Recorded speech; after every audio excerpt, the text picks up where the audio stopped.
Oi, gente. Meu nome é Camila, eu tenho 31 anos e eu sou de Brusque, Santa Catarina. Eu vou contar um pouquinho da minha história para vocês. É um pouquinho longa, mas eu garanto que vale a pena ficar até o final. Eu casei em 2015, quando eu fiz 26 anos, e então eu parei de tomar um anticoncepcional.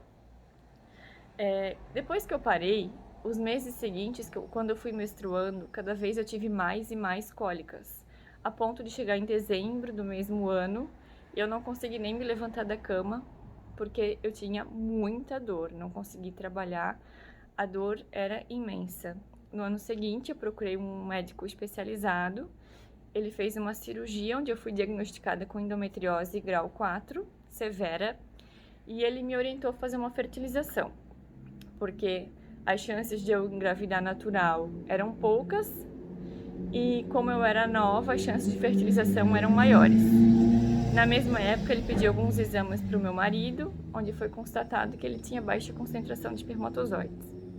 A gente fez a nossa fertilização em fevereiro de 2017, onde eu tive meu primeiro positivo. Porém, no primeiro ultrassom, o meu mundo já caiu pela primeira vez. Havia um saco gestacional vazio. Eu fui diagnosticada como gravidez anembrionária, onde não há embrião, só o saco gestacional. E eu optei em não fazer a curetagem, eu optei em esperar o aborto natural. Eu fiquei ainda mais um mês, se eu não estou enganada, grávida do saco gestacional vazio. E eu havia marcado uma consulta em Florianópolis com um médico que era bem concorrido, era difícil conseguir a consulta. E por coincidência do destino, eu comecei a abortar na madrugada que eu tinha marcado a minha consulta. Como foi difícil de conseguir, eu não quis desmarcar, meu marido queria que eu não fosse, mas eu fui do mesmo jeito. E no caminho, num posto de combustível na cidade de São José, eu tive o aborto. Toda vez que a gente passa na frente desse posto de combustível, não tem como lembrar, né? É difícil. Mas passou, porque tudo passa. No mesmo ano, em setembro, eu fiz a segunda fertilização. Tive que começar tudo do zero novamente, porque eu não havia congelado embriões na primeira fertilização, né? Então, fizemos todo o processo de fertilização novamente. E o meu mundo caiu pela segunda vez quando eu peguei o resultado do exame de sangue e eu não havia nem engravidado na segunda vez. O embrião não implantou. Em 2018, eu mudei meu médico, não fui mais para Blumenau e comecei em Florianópolis, naquele médico que eu havia gostado bastante na primeira consulta.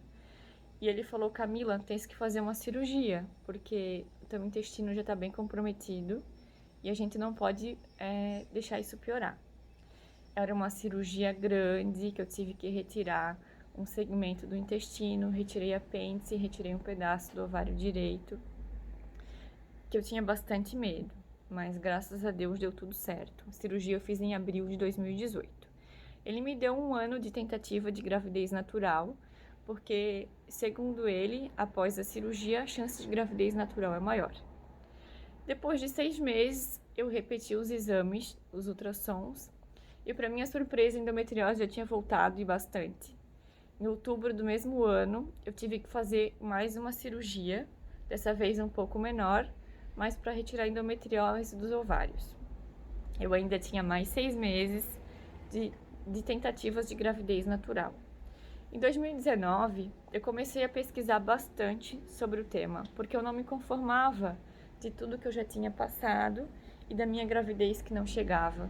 Também eu queria mais qualidade de vida, porque apesar da cirurgia já ter me dado um pouco de qualidade de vida porque tinha diminuído as minhas dores, eu sabia que isso não ia durar para sempre, que quanto mais eu menstruasse, mais a endometriose ia avançar e ia chegar num ponto como estava. Então eu precisava fazer alguma coisa para isso não acontecer mais. E a gravidez não vinha.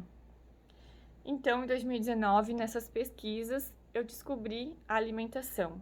Por quê? Eu sempre fui uma pessoa magra, nunca tive problema em ser gordinha. Então, para mim, o comer tinha muito mais a ver com emagrecer ou engordar do que com a nutrição do nosso corpo. Eu não pensava dessa forma. Só que pesquisando sobre endometriose, eu descobri como a alimentação está totalmente ligada. Foi então que, por indicação, eu cheguei na Geise. A Geise, ela foi na primeira consulta lá na minha casa, ela pisou no meu gato, acho que ela já contou no vídeo, né? Mas brincadeiras à parte, não machucou ele. A consulta dela foi maravilhosa. Maravilhosa, gente. Não foi uma consulta, foi uma aula. Uma aula. Eu aprendi muito. E daquele dia em diante, eu descobri realmente o sentido da alimentação na nossa vida. Eu comecei a enxergar a alimentação de uma forma totalmente diferente. Eu nunca fiz 100% do que ela me passava nos cardápios, eu confesso, mas eu tentava fazer o meu melhor. E ela tem uma frase que ela fala, é melhor o feito do que o perfeito. E eu fazia o que eu podia, né? Quando eu escorregava, no dia seguinte, eu já voltava no que eu podia fazer de correto na dieta. E isso foi em outubro, em agosto de 2019, que eu conheci a Geise, e de lá pra cá minha vida melhorou bastante.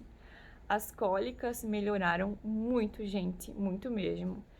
Tinha meses que eu chegava a ir pra academia no dia que eu menstruava, coisas que eu nunca na minha vida pude fazer, porque eu tinha muitas dores, eu jamais ia conseguir ir pra academia. Mas depois que eu conheci a Geise, isso foi possível. E eu tinha colocado como meta na minha vida tentar 6 meses essa gravidez natural, depois na mudança de hábitos alimentares. Se não desse certo, em 2020 eu faria uma outra fertilização. Meu marido também cuidou na alimentação, ainda cuida, né? E o espermograma dele melhorou e melhorou bastante. E veio 2020, eu entrei no primeiro programa do Casal Fértil, que a Geise fez, mas já não pensando mais em uma gestação natural, e sim me preparando para uma fertilização. O programa Casal Fértil também é muito legal, é muito rico em conhecimento, valeu a pena, não é um custo, é um investimento realmente, um investimento para quem pensa em ser mãe, para quem não pensa também, é um investimento para a vida. E chegou 2020, eu ia fazer minha fertilização, veio a pandemia. Eu pensei, bem, eu não vou começar uma fertilização em um ano que eu posso pegar o Covid e tudo ir por água abaixo, né? Eu decidi adiar de novo a fertilização. Quando foi junho, quando foi julho, eu estava conversando com o meu médico, falei, eu quero fazer um bloqueio hormonal, porque a gravidez natural não aconteceu, e eu vou fazer um bloqueio até passar esse ano, passar essa pandemia. Quando tudo voltar ao normal, a gente faz a fertilização.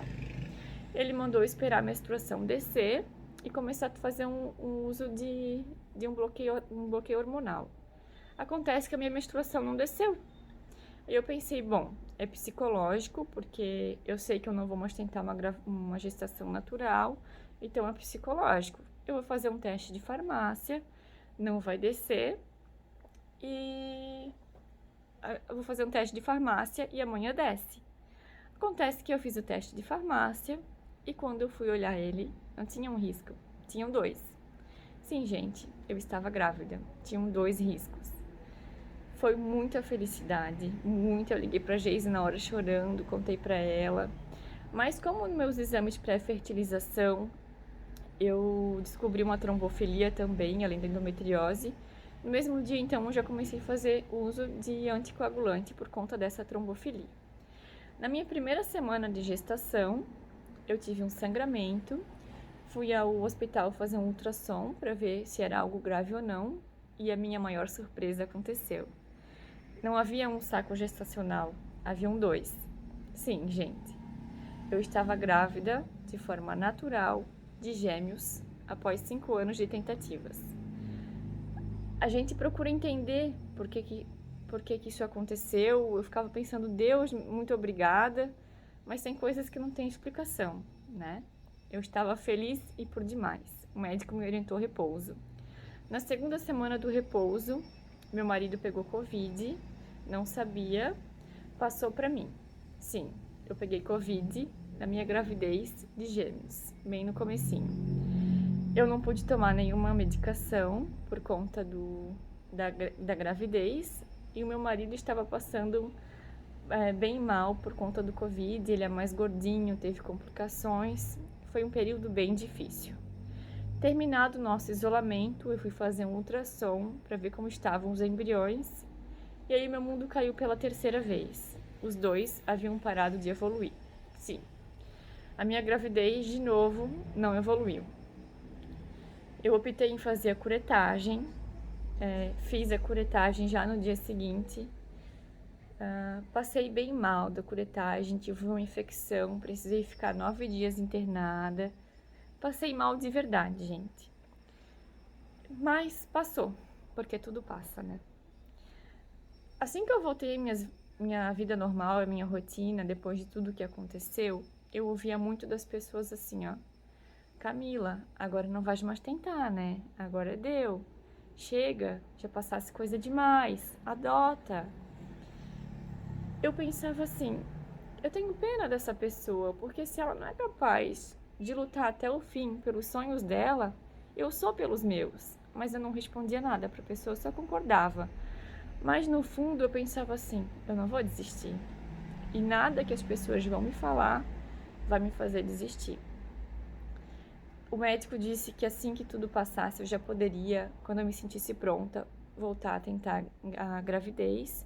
Só que eu fiz questão de fazer uma análise genética minha e do meu esposo para saber se a gente tinha algum problema genético, porque isso tinha acontecido pela segunda vez.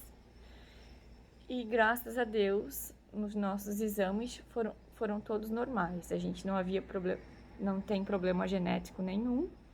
Então, em novembro, o médico falou: Camila, vocês não têm problema algum.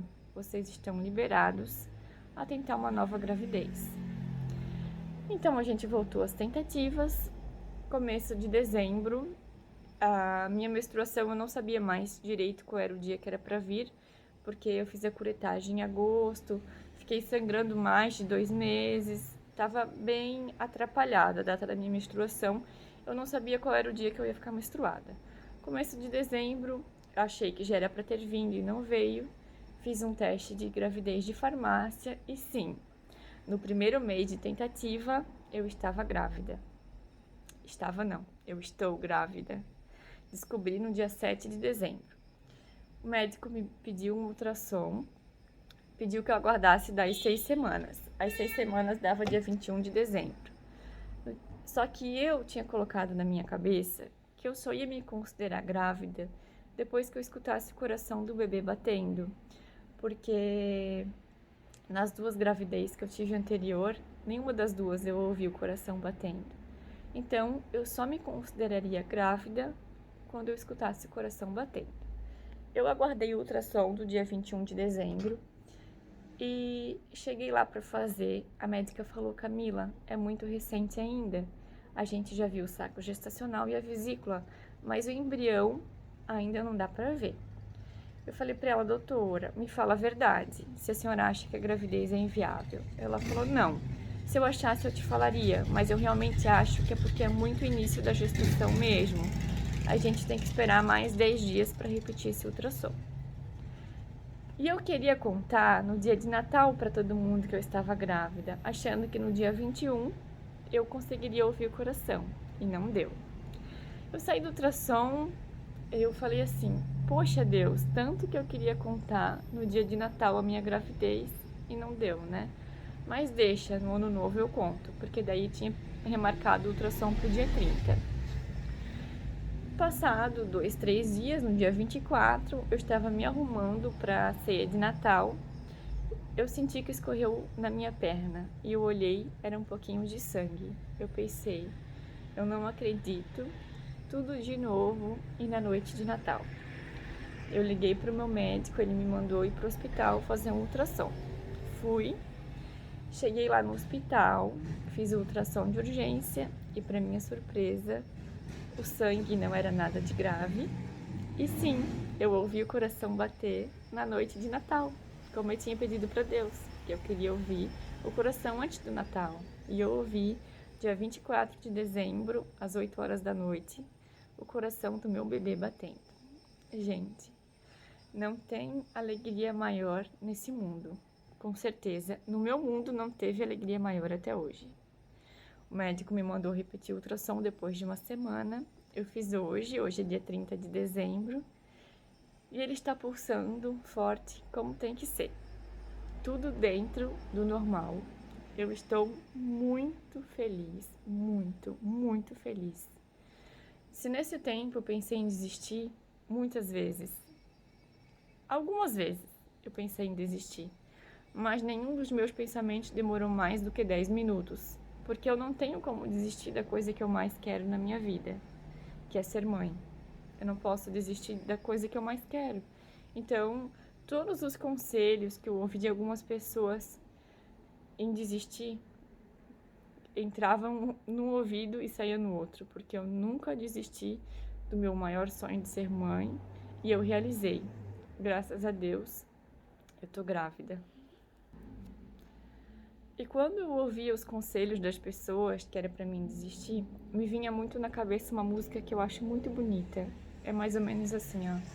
Não deixe de sonhar, não deixe de sorrir, pois não vai encontrar quem vá sorrir por ti.